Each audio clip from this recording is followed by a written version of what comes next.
I can remember us being in LA at the top of the year around like March. Yep.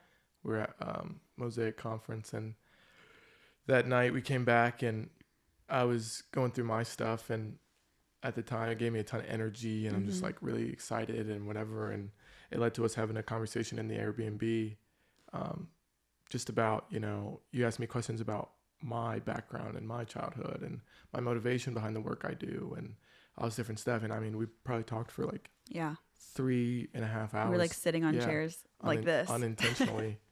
And at the end of it, you're like, man, we should have recorded that. That was such a good conversation. And that was really something that sparked and has taken on different like kind of iterations or versions, but has landed in a place like this. And so I've been super excited to talk to you. I think the first question I'll ask, because I want to answer it about you, but I also want to hear what your answer is. I talk a lot about living a life of tension, sitting in tension, this sort of stuff. What is it like to be married to me specifically? And then what is it like to be married to a person who is actually trying to like sit in tension, live in tension, the positives, the negatives, the indifference? Like, what is that like? Yeah. What's it like being married to you? I'd say like, and I already forgot the question. What is wrong with me? This is like hilarious to me. But like, I'd say being married to you, one of the biggest things that I love and get to experience with you is just your like sensitivity for everything in life, whether that's your sensitivity to people, your sensitivity for connection, your sensitivity towards even just like the world and how you want the world to look and how you want Cincinnati to look, how you want our household to look, how you want our family to look, how you want our relationship to look. I feel like everything you do has just so much like sensitivity to it. And I know that a lot of times people can hear the word sensitive as a negative thing, but it's your superpower. Yeah, absolutely. So I think most of the tension that you experience in your like day to day or your life is because of that sensitivity that like God's given you. Which for me, I definitely didn't grow up with sensitivity. And I would say I had a lot of empathy inside of myself that I didn't know how to communicate or sit with or like feel. And so I wish that I, as a younger version of myself, knew that I had that inside of me too. And I think that's sometimes where we might clash at times in conflict, is just in the best of best times, it's a superpower for me too. In the harder times, it's where I might feel like I want to push against or push you even like, or like question you in. But that's like one of the best things about you, I'd say, is your sensitivity and your creativity, the way you look at the future. I always have considered myself a future-minded person, but I haven't seen the future as big of a picture as you do. And so I think for me, I am very future-minded of like, okay, in like 5 years or like in 3 years, like I could see myself in this place or my life looking like this. But for you, your way you look at future is like so much bigger than that. So I love that about you because it challenges that part of me in the best way possible. Yeah. Thank you for saying that. Yeah. I know. I just thought about that sitting here. It means a lot to me. Yeah. What's it like being married to someone who sits in tension and tries to like practice that on a daily basis? Yeah. Being such an action person, we talk about this all the time. This is like our number one thing we talk about. I feel like I'm such an action person. I'm a moving person. I'm a like, let's go, let's do, let's like move. I don't know. I'm just that person. And I think for me, tension, at times when I think of tension, it's like unresolved, not like conflict, but like looking for a resolution to me. Like tension is like, it could be physical, it could be emotional, it could be, I don't know. Yeah. All those things. Yeah. And so I think for me, sitting in tension, I'll sit with it, but then I got to move. Yeah. And I'll sit with tension and be like, how can we either get out of tension or how can we like stay in tension in a healthy way? Right. I don't always look at tension as like, let's just sit. Right. And so you sit. Mm-hmm. And I've learned that when you're in those places, sometimes for me, it's better just to sit with you than like try to like solve it. Yeah, because then I'll just be like, okay, well, how do you like? I'll be like, how do you feel? And then you'll tell me like, okay, well, have you thought about this? Have you done this? Like, where are we moving this way?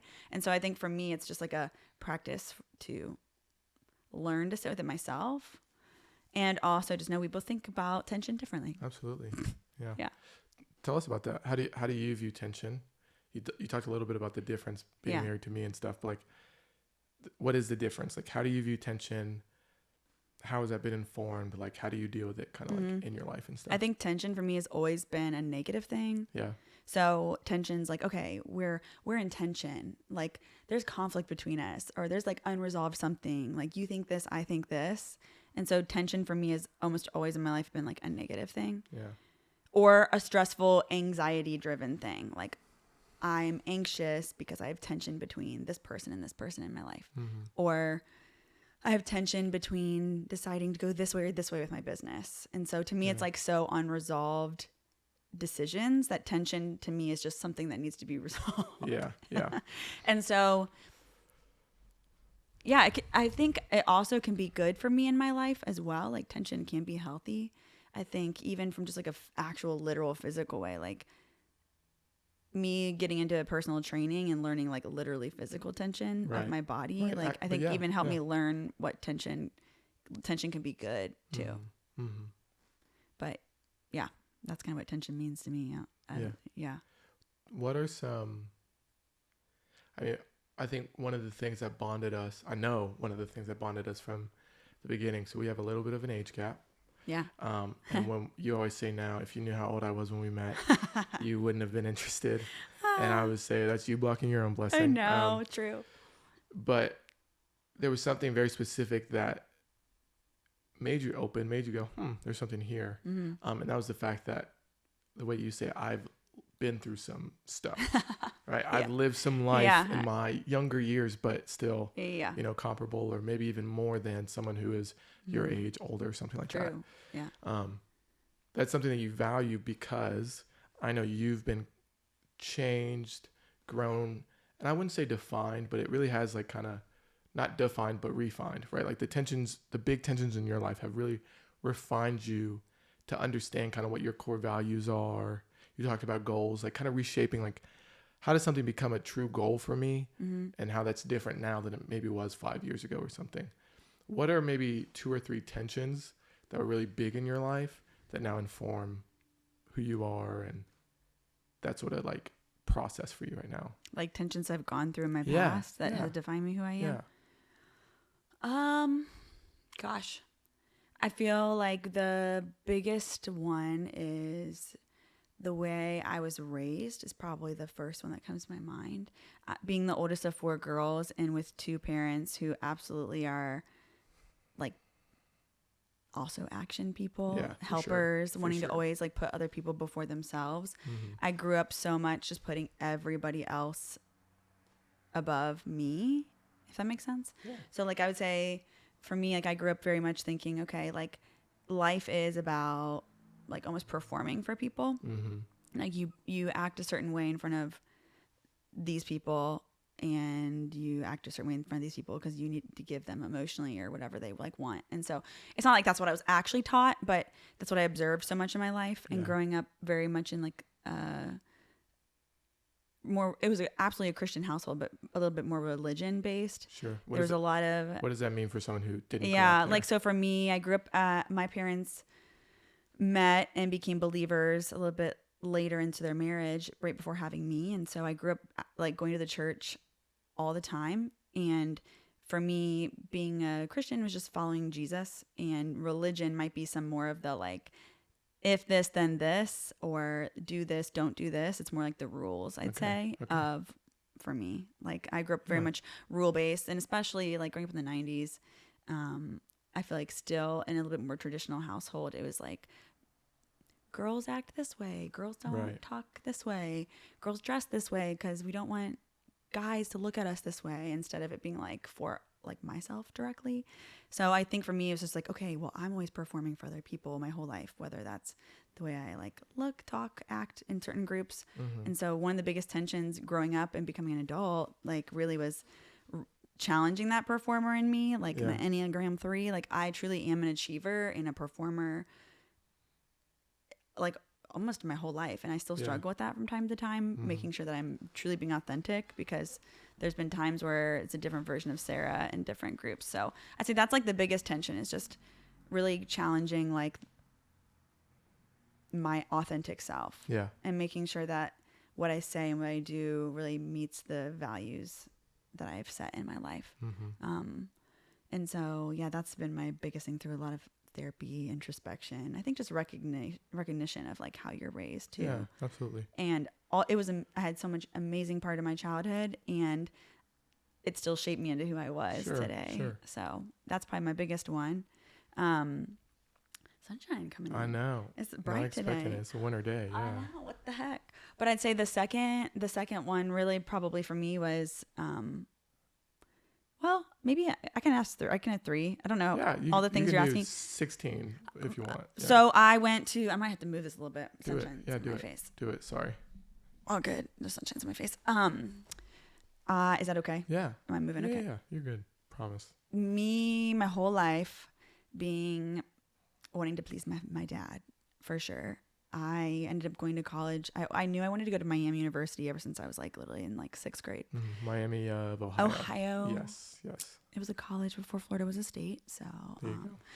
But yeah, I knew I wanted to go there for business, and I studied accounting because that's what my dad told me to do, because that's the best thing to get a job, for sure, is what he told me.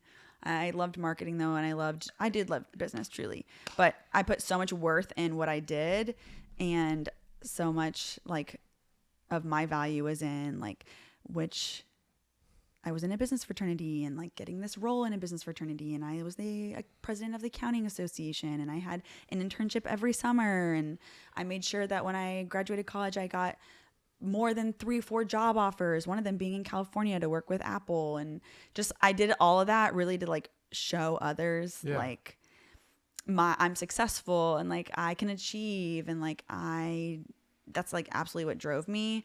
And so my first job being in accounting and then transitioning through other careers too, it was absolutely very like achievement based. And so I put so much worth in myself of what I did. And so that tension in my life has absolutely still been something I've been working on. I'd say in the last 2 years, I really had to go inward to be like, why am I leading a team? Like, am I doing this for ego? Am I doing this because I like want to grow? And I think it was a mixture of a lot of things. I think I do love it. Ultimately, like I said, I love people, and I love helping people be successful and grow themselves too. And also, I was definitely doing it for like ego reasons and also success reasons. Like people, I loved when people would be like, oh, you're so like successful, or oh my gosh, like all these things. And I had to challenge that tension a lot. And so I intentionally backed away a little bit from leading a business into something smaller, so I could have the time to be like, okay, what is my value, and why am I doing this? And that hasn't changed, but the way I go about it absolutely has. So you won't see me like running around to all the different events now, or like caring about applying for all these awards. But that's probably been a big one too, is like the achievement minded sense too. Yeah, that's a big one. And then also just like, I mean, I'm sure we'll get into this more too, just the tension of being married before and being married this year, just making the tension of what that relationship has taught me, and like who I was in that relationship, and then who I am now, and like who I am in our relationship too. So that's like definitely a big tension still. Yeah. And so what you listed, you talked about growing up, you're kind of like family of origin. Yeah. I use the word indoctrinate just to be kind of tongue in cheek about it, of like an extreme word to talk, but it really is like you just kind of learn. Yeah. And like you said, it's not even that the intention was these things, but the habits you formed from what you observed and what you were taught went in one ear, were cut by all these things that you then saw yourself, and then came out another way, right? And so it's not that Don and Scott, your parents, did a bad job. It's just that as you internalize those things, externally they looked maybe different than what the intention was when they were teaching it. And you talked about like the success side of things, like going to college, your dad's advice, and then the career changes. Well, I know we'll get into, you've had a lot of really cool jobs and stuff like that. And then the third being, you got married when you were 18 years old. Mm-hmm. You were with the person in high school, got married, were together for basically like 15 years, right? Yeah. Ended up getting divorced, and then we met. We're now married. And so the tension of how that informs who you've been, the good, the bad, the indifferent, and now you're in this new marriage and relationship and stuff like that. Yeah. I've been, well, one, I love you, and I know all those things. I was just wanting to see how you'd say them. But one thing that I always say, so a little bit about how we met at church, which I know you love to share. It was a church I used to work at. You were attending there, and both of us had attended there for a really long time. Yeah. And I'll let you tell your version in a minute. I never go first though, so I'll you don't. First. You're right. I always kind of start the story. Ad libs to your story, but we have it down pat. Yeah, we're pretty good at it now. But I was looking for all these speaking opportunities, and I was preaching in a middle school service. So at that church at that time, there was like 3 services. One was at like 9 a.m. or like 8:15 or something like that. And normally there's like 8 middle schoolers in there. Like you go in there, there's like nobody. The early service. Yeah, and it's like dead, but like you got to do it, right? And so I'm like this young communicator who like loves what I do and cares so much, and I'm like doing it for free and all this stuff. And I'm in there like just like doing the whole thing. Like I wrote it. It's like 15 minutes long, like barely. There's like 8 kids in the crowd, dark room. I'm just like, this is literally. I remember in my head being like this. I'm like doing it, and I'm just going like, I mean, there's a kid turned around right now. Like no one is listening to me. They're 7th and 8th grade kids at 8 a.m. Yeah. But so after then I go out in like the kind of main area where everyone is. I'm like grabbing a drink, going back and forth through the big auditorium and the student area. And I have a friend of mine. She and I used to like lead a like group together, I guess. And she's a mutual friend of ours. And she's like, hey, this is Sarah, blah, blah, blah. And you come up to me and you're like, hey, I was volunteering in the middle school today, and just wanted to say like you totally spoke to me, like God definitely put you there for a reason, like all this different stuff. Like sometimes I get more out of the like student stuff than I do the main like kind of auditorium and stuff. And I like, it meant a ton to me as from this complete stranger. And so I'm like, oh, like enjoy service, thanks so much, like that means so much to me, blah, blah, blah, like all the pleasantries. And you left, and I remember thinking that, and I literally told every person I know, like, yeah, this woman came up to me, she was like, you just moved me so much and all these things. And she said she gets more from me in 10 minutes than she does in the main auditorium. Like, imagine if they gave me an opportunity. Like, imagine if they gave me 45, like the things I could do, you know, the life change that would happen in people. Like, and it was like kind of this, like, I laughed like this, like shock or charge or like extra battery added to my back in a way. And then you always say like, yeah, we just kept like running into each other. And I'm like, no, I was at work. You showed up at my job. And right? Also, though, the story before, you didn't even know, like, all the things that I was going through. I didn't share anything, like, in those moments of, like, what I was going through and, like, what I had been experiencing. And so I didn't want to, like, overwhelm you with that. So I was like, I just wanted to tell you, like, God definitely put you on stage to speak to me. And that was, like, the extent of my vulnerability in that moment with you. Mm-hmm. But I felt like I needed to tell you that. Yeah. But, yeah, I kept running into you after that. Yeah, and so, like, you were, like, volunteering at stuff. I'd be, like, hosting something or speaking somewhere or I did a lot of feedback and different stuff, like kind of creatively and technically, and you'd be at events and different stuff. And so eventually we just started talking and hung out. I remember the first time we hung out, it was only after you were trying to pin me down. Whatever. Because you were confused by me. I was His Instagram story, you guys, I just can't. I was an enigma. I was so unique. You couldn't keep up. And so you thought I would post things from like 2 weeks ago. He was like posting stories about like playing games, and I was like, oh my gosh, I love that game. And you're like, I played this like 3 weeks ago. And or like I was at a UC football game. Yeah. I was like, oh my gosh, I'm here too. And he's like, this was a couple weeks ago. Never let them know where you're at. That's like the whole thing. And so eventually it was like, let's hang out. Yeah. We ended up meeting up at your house, and we sat across from each other and talked for 6 hours straight. Like at a dining room table, like chair, like nothing, interview style. Yeah, like, nothing flirty, nothing. Anything like that. Not even, it was friendly for sure, but nothing like, I want this person to be my friend. It was just like, who are you? What's your literally deal? Like getting to know you. What's your value? What is this? What is your whole thing? Right. I remember leaving your house being like, what in the world? I was like, was that a date? What was that? Yeah. And then the next week you were like adamant. You're like, we're going to play Topgolf.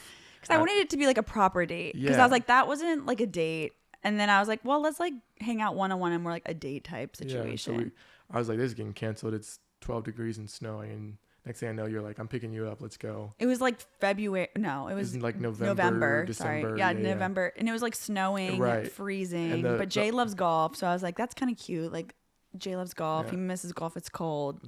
The staff at Topgolf was like, why are you here? Literally nobody was there. Don't do this. Yeah. I was like, there's heaters. It's fine. And so we played for a little bit. Then it was too much. We went inside.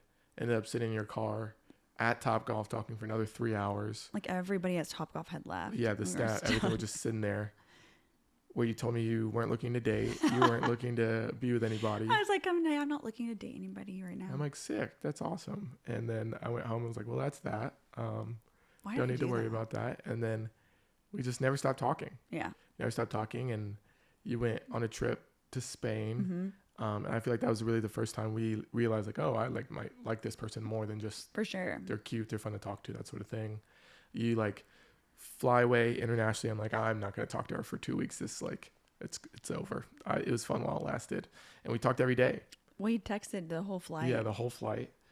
Every single day you were texting me, sending me photos of like the chapels and the monuments and the parks and the clubs. Well, and I knew you'd like me because I was like, you were like, yeah, I don't really like text that much. Like, I'm not really the best at like texting. Yeah.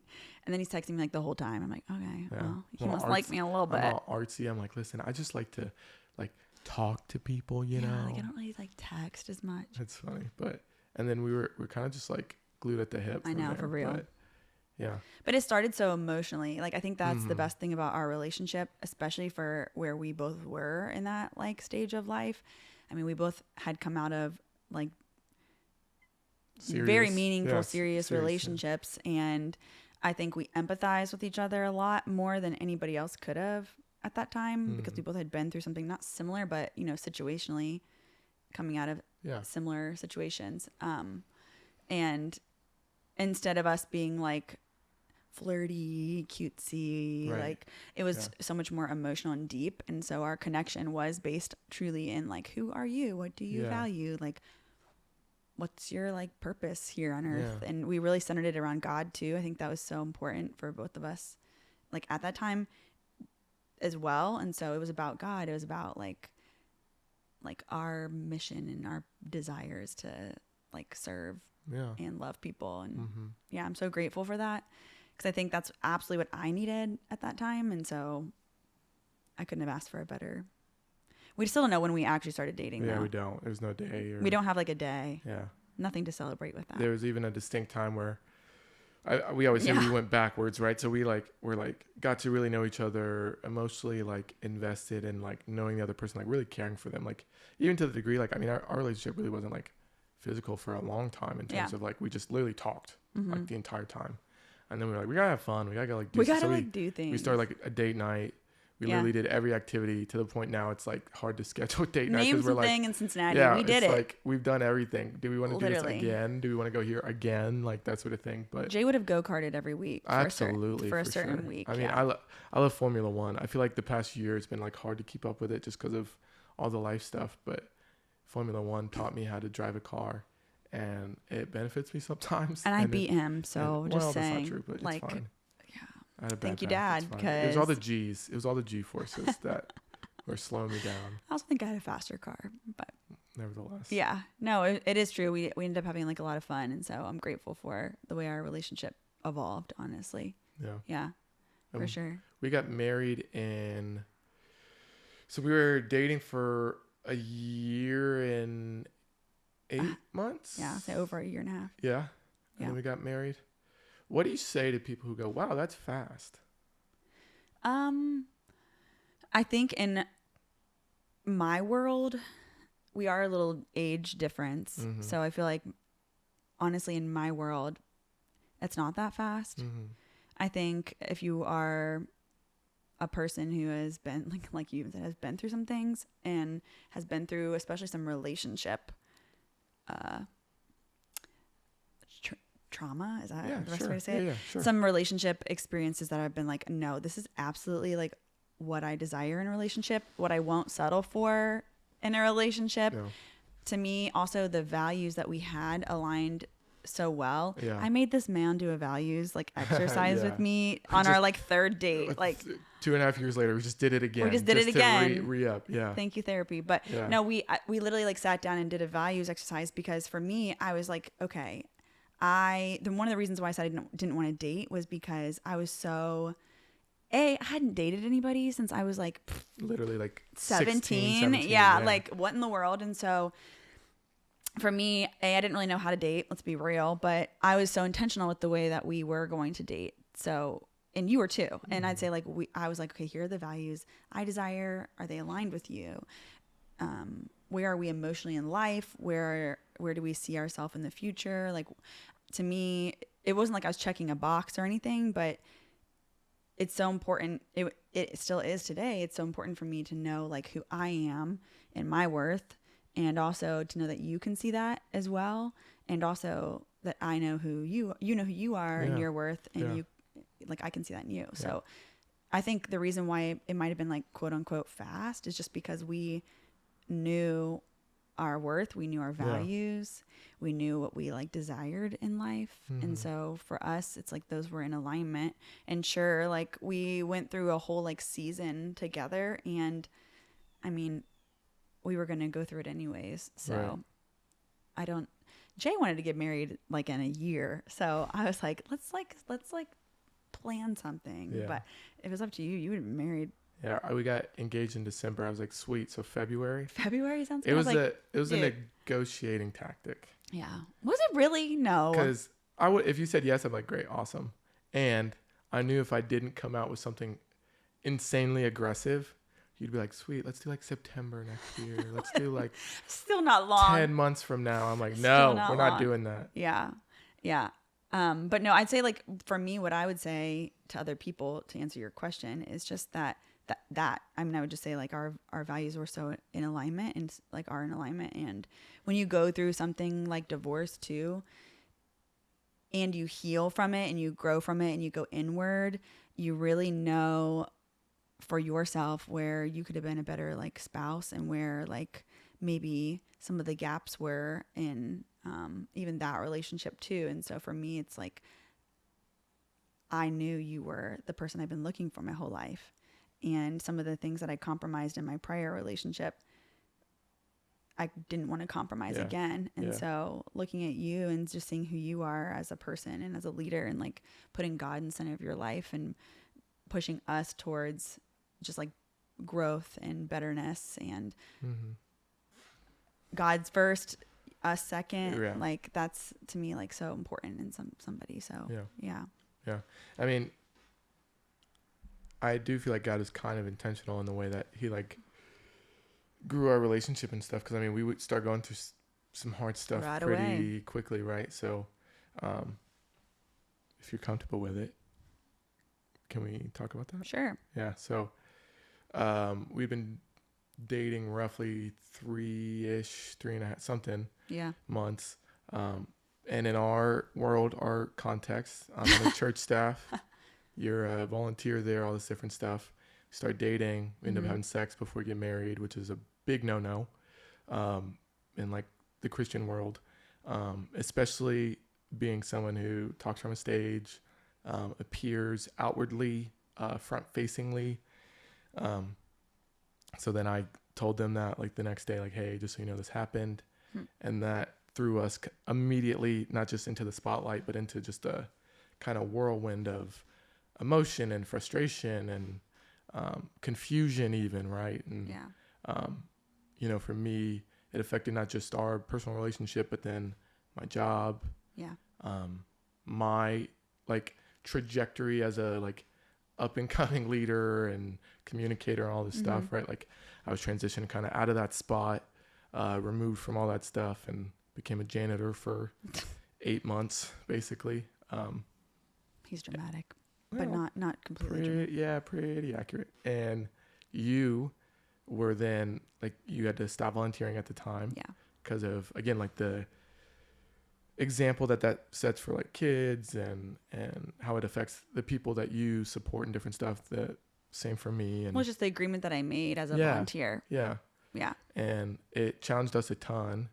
And even elements of that made it so hard was against advice I was given, at least. I was very adamant that I was staying with you and wanted to be with you. Yeah. And prioritizing like our relationship even in the midst of that. And I feel like that was really the first time you got like up close and personal to like me, like literally like sitting in tension and choosing to have a stance that nobody liked, right? Like these people didn't like it. You didn't like it to a degree. This person didn't, right? Like, and it was just hard. And so we had to work through that and prioritize fun and prioritize like our relationship in a certain way. We've been through that now and different things. And while it wasn't the reason, it definitely was a big part of ultimately why I ended up leaving the church staff and different stuff, going through really what was, even when I came back to my job and started being back integrated into the stuff I was doing before, you know, things had just changed and were different, and you were along that entire journey. Tell me a little bit about like what you learned going through that in relationship to supporting me in tension, but also, you know, it affected you just as much as me because of differently, but just as much. Like, can you talk a little bit just about like how you started feeling and then kind of where you landed now that we're kind of on the end of that time? Like feeling through the process? Yeah, and then through the process, and then now that in hindsight, looking back, like kind of where you're at with that. Yeah. Well, I mean, for us, like boundaries were important. And so we set those with each other, like physical boundaries, I'd say, even in our relationship. We're both such like physical people. So we knew that was going to be something that we talked about right away. And also just our desires we made agreements with ourselves, and we made agreements with, like the church even at the time. Yeah. And so I think like in the moment, it was a little bit of a conflict. It wasn't like our first conflict, but it was probably like one of the biggest. It wasn't like a fight we had, but just definitely a like, oh, okay, well, we see things differently. And not that we see like the situation differently, but just the way that we might go about the situation was different. And so I think it challenged me to like ask you a lot of questions of just like, okay, like, why? Just 'cause I didn't know at that time you were going to be taking it to them right away. And so just having that conversation of like, oh, like I would have loved to be more, maybe even considered in the beginning. That was probably like some of the tension I think on my end.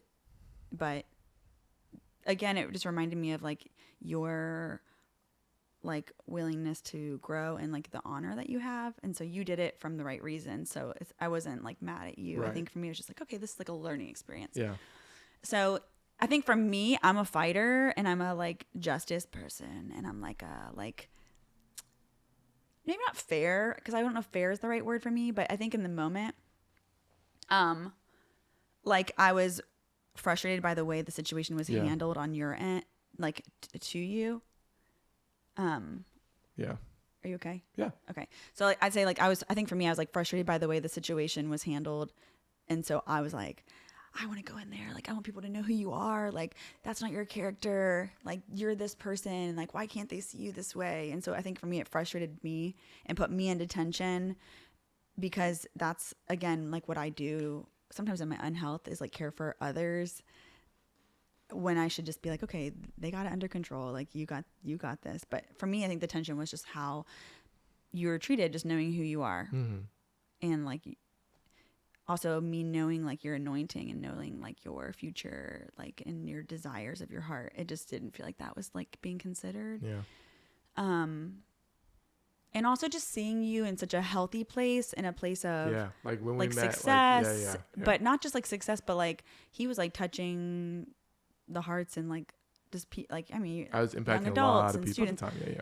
You're around a lot of people, and so just seeing like you thrive in that environment, and then all of a sudden it'd be like ripped away and push like you into depression and just unhealth, and your triggers were triggered. Yeah, sure. And also just, I think my triggers were triggered as well, and so it put this like spiral, I think, of just like, okay, this is a good test for us to like go through these things and see how we can come out on the other side. But I'd say like the tension in the moment was just knowing that we can only control ourselves. And at the end of the day, we can desire other people to see us one way, and we can fight for other people to see us one way, and we can justify things or do as many actions as we want for people to believe like this is who I am, this is my character, and this is who I believe God has told me I am too. But at the end of the day, like, we are really the only person who's going to be able to see that for ourselves. Yeah. And so I think coming to a realization that, like, okay, this just might be the tension I have to sit in, is understanding like I have to believe this stuff for myself, and I can't let anybody else get in the way of that. Right. Yeah. And like I feel like what it really pushed on, I know for me, and I think for both of us to a degree, was like, it really rattled kind of this idea of like the approval of other people, right? Like beyond and outside of these certain things. And so like that situation specifically, like there's a ton of just like accountability we had to take, right? Like, hey, like this is the consequence of our actions. Right. And from that place, from the, hey, we're all good, forgive you, let's move on. Yeah. As we were taking accountability, as we were, going through that process of understanding this is just the ramifications of being at this place and being at this kind of tier or level, and might not be the top one, but it's still, like you said, like, I mean, both of us individually and very differently had a lot of, influence and impact over people. And so that stuff definitely matters. For sure. And the individuals, as in you and I, we had to go through this process of like, I would say even just like grieving and sadness, like alongside the accountability that then turned into this place of like, okay, what should we do now going forward? Right. To either earn back trust, to either build it this way, to either do this. And I think what it crystallized for the two of us, especially in our relationship, was just realizing, who do I allow to have the greatest like impact or influence over like my mind, my thoughts, the actions I'm going to take, like that sort of stuff. And you and I both wrestled very differently, but wrestled with all that stuff of like, what's right, what's wrong, who do I talk to, who do I trust, who trusts me, is it worth trying to repair, reconcile, rebuild?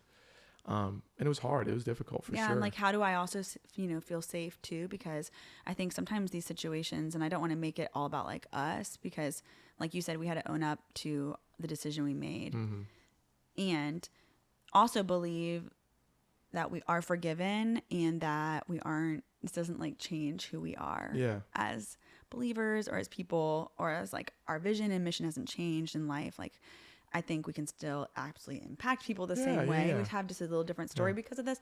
I think so many people can leave the faith because of something that has happened either in a church setting or in a way where it's like, well, you sinned, therefore there are consequences. And although that's true, I think the grace and the love, people forget sometimes to give that to, because although there's consequences, ultimately you're forgiven, and there's always grace and love on the other side. And really what you're talking about is just like within literal like relationships we had, friends, coworkers, different people, is just like, oh, you're a different person because of this tension, this thing that happened, this inciting incident that then led to all this stuff, right? Like, I view you differently now. Yeah. Or it really just, I feel like, crystallized a lot of relationships even we shared, had, or were separate with the same people, different people, of like, oh, I, speaking for myself, was only valuable to that person to the degree that I could help them.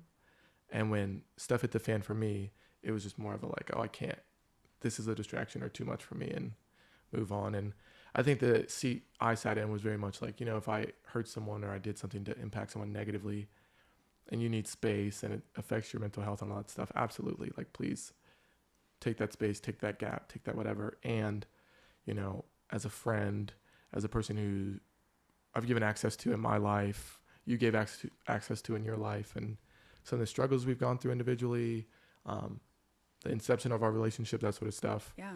It was hard. It was really difficult. For sure. And I think on the end of it, you and I both, it didn't make us jaded in the sense of like you said, like, we don't believe in Jesus anymore, or we don't believe in people anymore, or different stuff. It just made us, I feel like, even more passionate about like really meeting someone and crafting a space like this, even where people can be honest and talk about what they've done, who they are, what they're struggling with. And you and I individually or together being people that they feel safe with. Totally. Or that they can connect with. And yeah, I know, take a ton of pride in, and I see all the time, like, people come around you because you force them to be vulnerable in a way that they want to, but they might not always have the ability or the support to be. And they come around me for the same thing. And so you and I together a lot of times afford people a space and a setting where even if they're just thinking out loud for the first time, it allows them to really deal with the tensions or the things they're struggling with in their life and have a sounding board that's not going to just tell them you're wrong. Totally. That's not the perspective to have. How could you do that? Right. Right. And there's definitely some things, I'm totally going to burp, I feel like coming, but there's definitely some things that people go through, people deal with, and it's just like, this is world changing. This is reality shifting. And that definitely was a situation like that for us. And I know for a fact on the end of it, it crystallized for me, like, I'm in this situation, I'm with this person. I know I'm going to marry this person though. Yeah. I mean, we both like definitely we still do, like, the most important thing for us is to create safe environments for people, and us being so real. I think we always just lead with like realness. Like, if anybody's ever met me, I mean, I just am like an open book, and so are you to a different degree. Yeah. But you're willing to just share like your past, and I think people are just so scared to be real because they're scared to be judged or like look a certain way because of that. And so us like not being scared to like look a certain way just because it's something we've done, I think allows people to be more like safe and honest with us. And I think, yeah, absolutely. It's one of the big reasons we did get married. Yeah. Yeah. So we got married in Malibu, California. I thought you were trying to question the date again. I'm like, if you can't. No, I know. I was there June 15th. May 25th. Yeah, Malibu. With our family. Talk about tension. Yeah, right. So we thought of eloping. Yeah. Shout out to the people who elope because do it. Yeah, that's the answer. We thought we were eloping. Let's say it the proper way. Yeah. I wanted to elope. Jay was like totally sold. That's why I was like, yeah, I want our family to be involved though. And so the compromise was, because we were like, if we have a wedding in Cincinnati, we will have to invite 600 people. We know way too many people. And so to avoid hurt feelings, whatever, we're just inviting literally immediate family, sibling, parent, a aunt, like literally, like basically brother, like closest people. And so it was 15 of us in the wedding party, 17 total, including Lydia and Eric, my best friend. So Eric married us. Lydia did the video and photo and stuff. And so we got married in Malibu. Turns out a wedding for 15 in Malibu can be more expensive than same, if not more, a wedding for 300 people in Cincinnati, Ohio. But it was an experience. Like, we're at a certain point, you're just like, what is money? Like, what are we really? What's the point? What are we doing? Yeah. And so, yes, add those. I mean, it's a laughable story, but to get 15 people, and everyone thinks this about their family, but they're crazy people. We love you if you're listening, but you're insane. Everybody's just different. Yeah. Everybody has a different personality and a different crazy. So we added every type. I mean, we're crazy. Yeah. We added all personalities into one house. And we should have filmed it because, well, we did. We did. And yeah. It'll come out episode eventually. By episode. Yeah. Flying out, getting flights coordinated, getting all these people picked up. Jay created a design guide. LAX. I created a 11-page style guide on what to wear, what not to wear, with photos of what's okay, photos of what's not okay, with examples of why they're not okay. The most intuitive. Jay may have been the groomzilla. Document you could find. You would have thought I wrote Mein Kampf and gave it to them the way they reacted. It was the most thing, but I did become the bad guy. I was okay with it. It was beautiful. Everybody looked great because of it. And that's what I'm saying. The tension of getting all these people out there. Your dad last minute was like, I'm going to ride a train from Cincinnati to LA. And we're like, well, then I had to rearrange all the bedrooms and all the, add in our seat. There's not a train from Cincinnati, right? And so getting everyone there, Samantha missed her flight. Oh my God. But the bag made it on a different airline. Like LAX multiple times, PCH multiple times, like stuck in traffic, all this stuff. Speeding ticket. And literally. And when we actually got to the house, everyone's there. It was so freaking fun. It was so fun. It was so awesome to see everyone connecting and joking and laughing. And that was our goal. Yeah, and it looked amazing. The flowers were our favorite part. So beautiful. You look so good. Your dress was amazing. Yeah, you too. The colors, the candles, the dinner we had overlooking everything. Perfect. Yeah, it's exactly what we wanted. We'll have to put some photos up or something. But yeah.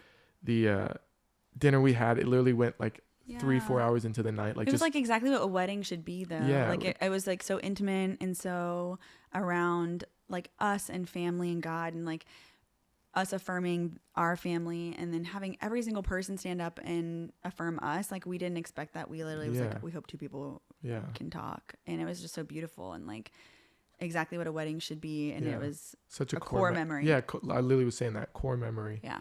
For each other and everyone there. Add it to my little like inside out bowl. Yeah, no, literally. We're growing more marbles. The wedding was amazing. We honeymooned. On our way back, had the craziest flight I've ever been on. Not the craziest, but one of the worst. I've already started blacking that out. Yeah, I have to. I'm forgetting it. And then we've been married for 7 months, close to a year. We've got gang. I'm rubbing off. It's working. I say that because I try to be funny like you. I know. I'm not Gen Z. 7 months in. How's it going? How you doing? Going? Yeah, how are we doing? How's it going? I mean, like, name a life event that can happen this year. Gosh. We've done it.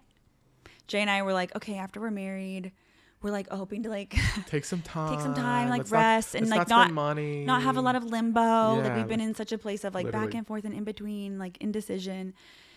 And like that's just not us. And the week I got back, hey, just so you know, I'm leaving my job. Well, we decided, I think when we came back from the wedding, like, okay, are you in? Are you out? What you doing? And it was like, okay, well, we're gonna transition careers. Yeah, immediately when we get married. Okay, cool. Yeah.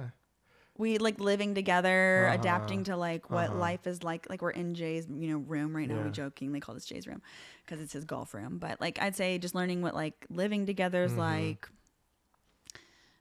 We got a dog. We were so on the end. We were like, we need an animal to comfort both of us. He's been great. He's been a good way for us to have. He is a 75% Doberman, 25% German Shepherd. His name is Mo Reese Jones-Drew Copeland. The vet was like, we took him the first time. They're like, oh, you're the one with all the names. And I'm like, this man is the one who named him. But Mo money, Mo problems. Okay, we got a dog. Mo Raisin. He's cute. Mo stank right now. He stinks right now, but we're figuring it out. He's the cutest. He's growing so fast. He's your little shadow. He's cute. He's my little cuddle buddy. He's the best. Best friend. Yeah, he's been so good. We're both physical touch, and we're like, we love that we have a physical touch dog. Literally. It's the cutest. He is the biggest lap dog you'll ever meet in your life. He's gonna get bigger. He's only getting bigger. But yeah. I mean, I feel like this year though, like there's been so much new, so much good, so many beautiful things have happened, and it's been really hard. So hard, yeah. I mean, right now we're in this limbo. Like we'll see when this gets posted. If we buy this house, we're in contract with a house in Cincinnati. One of the core things that we love and desire is staying close to the city. Right. We live in the city now. This house has the most beautiful view. It has exposed brick. It's like all the things that like we love in a home. Yeah, the house we're in right now. The character. And so, that'll be something to be exciting to see, and renovation and those things to see if that happens. But yeah, it's been also, I mean, it's challenging. Like my personal mental health has been up and down this year. There's been a lot of change in my life, a lot of just like things that I've held and some overwhelm for me.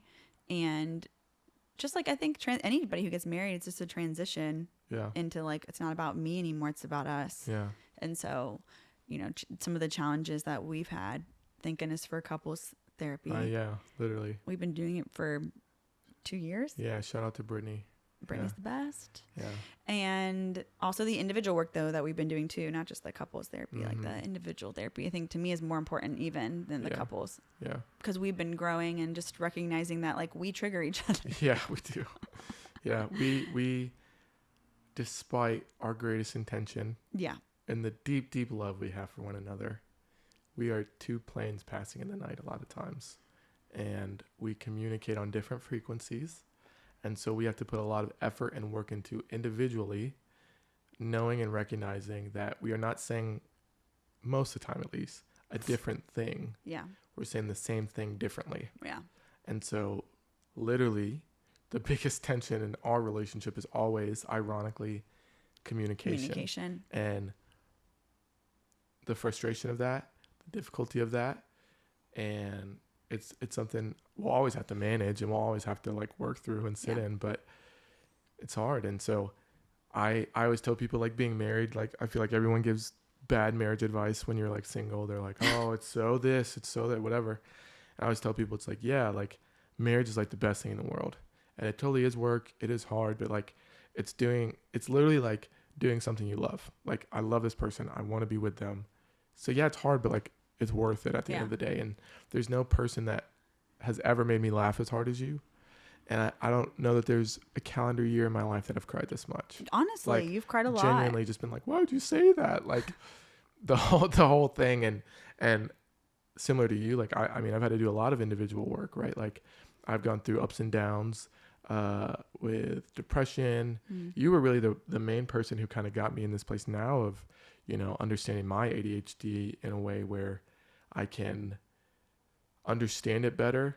And you helped me get, I call it stimulated, but medicated, the proper medicine, all the things of just being able to balance the highs and lows to a degree where it doesn't take me out of the ability to go high and low, but it allows me to just be more aware of it and to kind of hold attention and balance different things. And so you've been such a huge help, and I would say even just gain for me. Like, just, you're like an amazing person, and like outwardly, like, yes, you're gorgeous and you're successful and you're all the stuff, but way more than any of that, like, you're my best friend. Yeah, exactly. You care actually about me.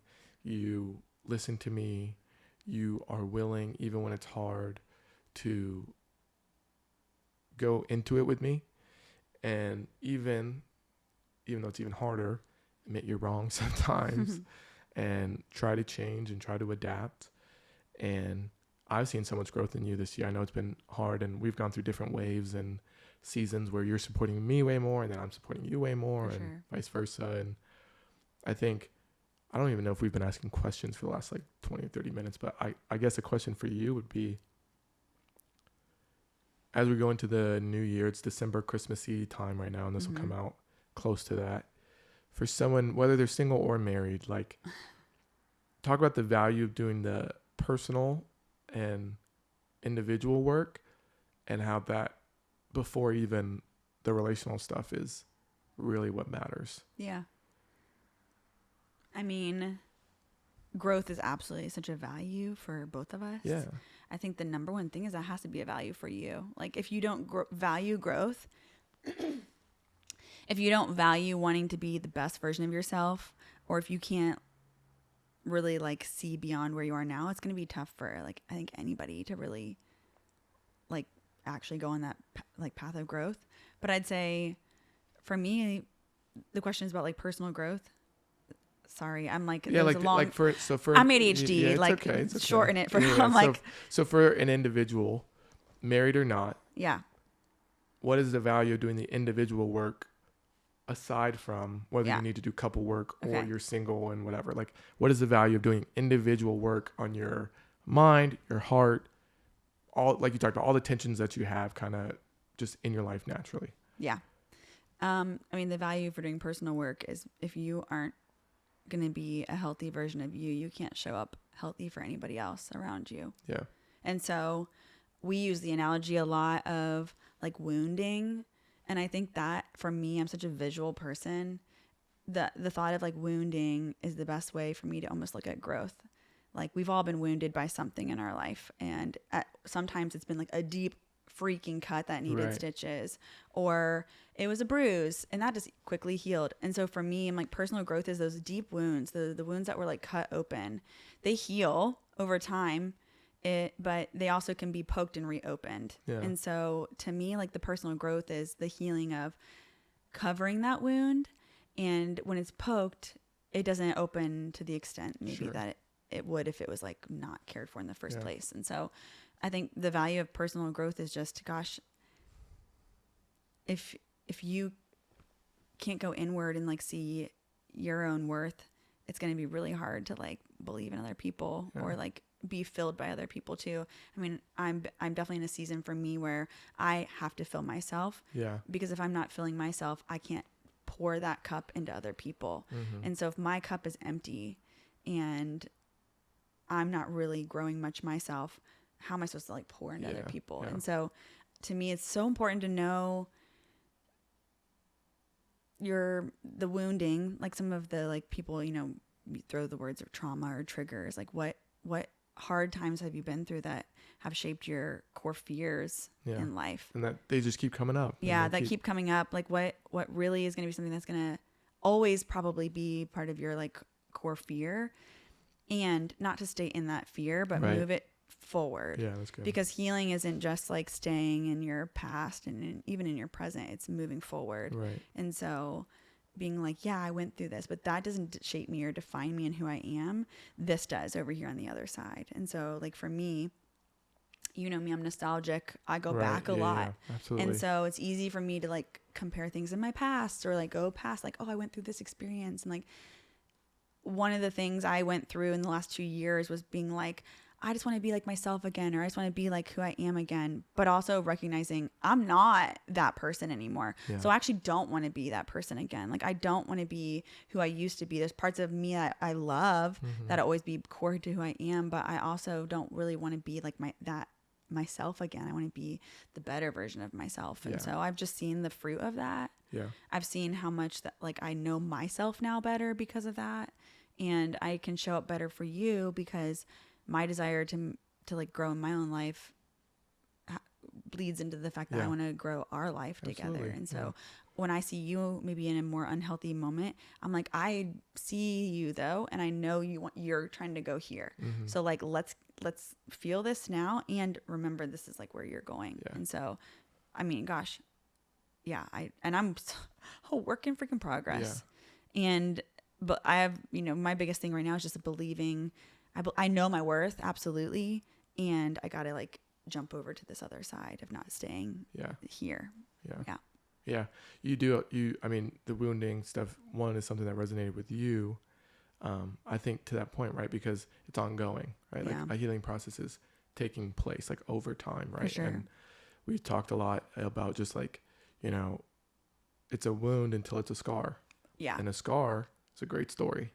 A wound is still sensitive, right? And so as you're poked, as you're prodded at, as something grazes you just enough and you wince and you react and you feel pain, being able to identify where the pain is, why you feel that pain, doesn't make you weak. Right. It makes you just aware. Totally. And it makes you know, okay, this is how I treat this, or this is the type of injury that requires this, right? Yeah. And so in order to come back from this, in order to allow this to get to the place where it's a great story that can either help someone or, help that person move forward, I have to be able to assess this and realize, hey, this is going to take time. This is going to take, totally, a process before I may be in a place where I can talk about it without crying. Yeah. Or tell the full story in a way that doesn't compromise the feelings I'm having right now, but is maybe a more accurate depiction of my responsibility in this, the overall thing that happened. And now on the other side of that, that's kind of what it's taught me. And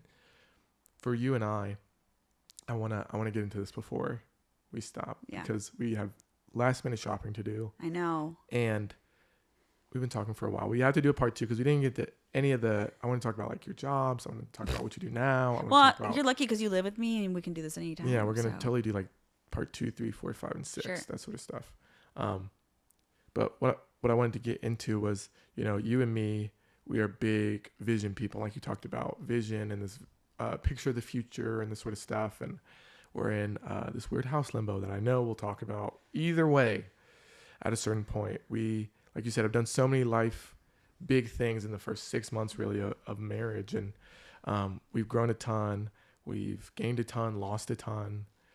Friendships. Our family dynamics have changed and shifted so much. I got better and then started middling out at golf. You are still looking for a hobby, right? Like all these things have changed and the landscape is so different. Going into the new year, what are you excited about? going into the new year, something seems cool about it being 2025. Mm-hmm. It's like a quarter of a century. I'm weird about numbers. I love that. For us, though, I mean, we're completing our second half of being married for a year. I know that sounds weird, but like we're going into the next seasons of marriage where May will be a year married. I'm really excited for both of us to be in a place of health. I think we've gone back and forth being the healthy versions of ourselves. Yeah. Mm-hmm. And when we started dating, we both were like in such a healthy place too. So for me, we've done so much hard work and we've grown so much that 2025 is going to be a good year for both of us. I really think that we both derive so much value in what we do.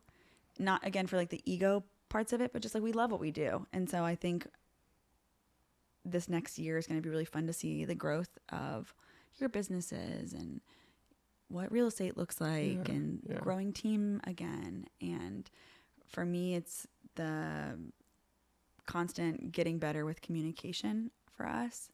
And we might be in a new house. Yeah.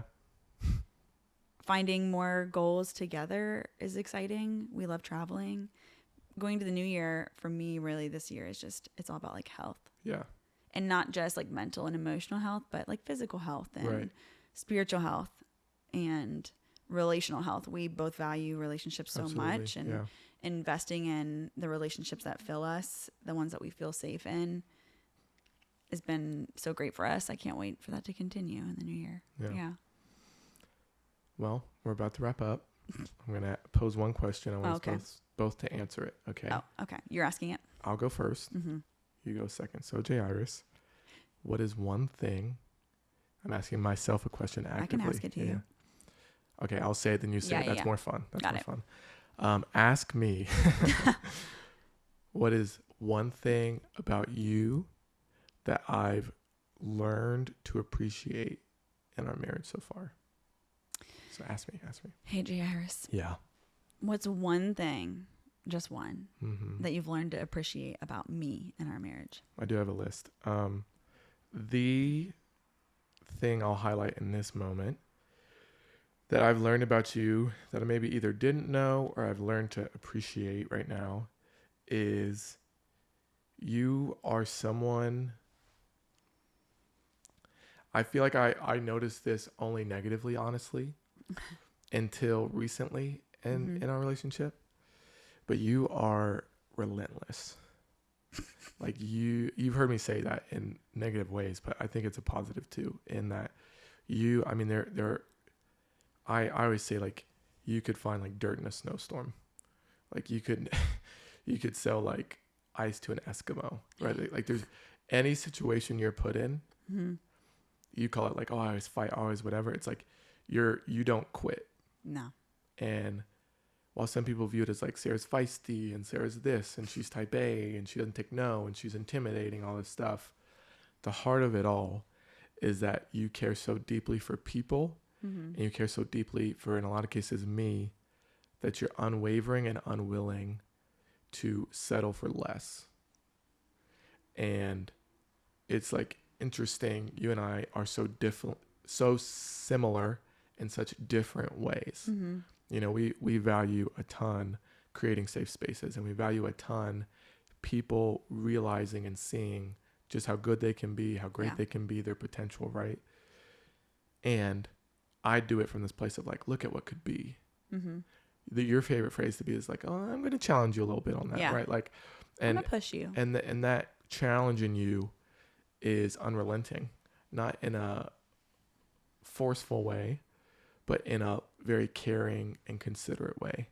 And even though we consider each other very differently, I know you go out of your way to consider me in so many ways that aren't natural or inherent to you.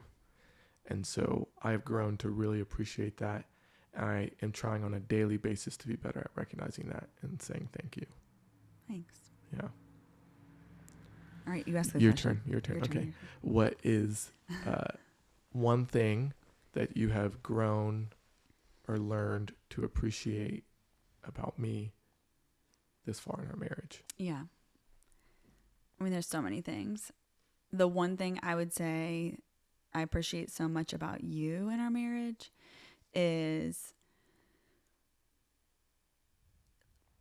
I want to say it like in the right way, like the steadfastness, like you prioritize rest, and you prioritize slowing down, and you prioritize just taking a moment to just like be. Yeah. And so I appreciate the presence that you bring to our relationship, because I don't slow down naturally at all. I don't really even know how to define the word rest. Still word. That can be a 2025 goal. Yeah.